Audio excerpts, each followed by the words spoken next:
What's up mga kayumans? Ano nga ba ang nangyari sa isa sa pinakamalakas na national team sa larangan ng basketball na France? Alam naman natin na basta European team ay magagaling pagdating sa larong ito. Katunayan sa nakalipas na dalawang FIBA World Cup at nitong taong 2020 ay bronze medalist ang team na ito. Subalit nagulantang ang basketball world na sa kabila ng pagkakaroon ng mga active na NBA players sa roster nito ay siya namang kamalasan at sadyang sinawing palad yata sila ngayong 2023 FIBA World Cup.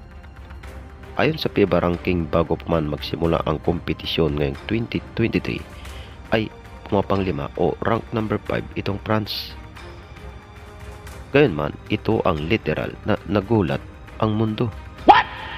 Dahil sa opening day match-up pa lang nila laban sa rank number 15 na Canada ay tinampakan na agad sila nito sa score na 95-65 pabor sa Canada.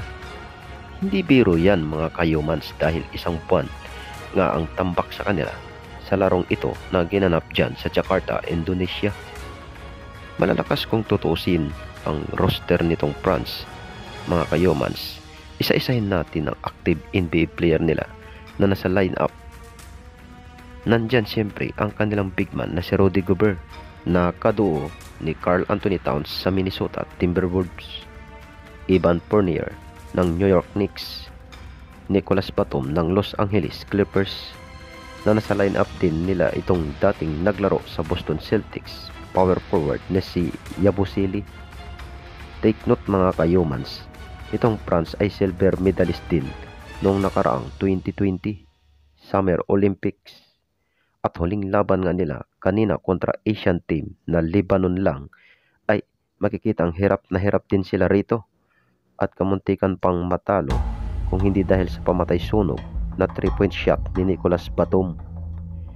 Sa wakas ay nasungkit nila ang panalo sa score na 79-85 bago pa man ang panalo nilang 29 na Latvia at hindi pa pinaglaro ang kaisa-isang NBA player na si Kristaps Porzingis sa epic battle na 86-88.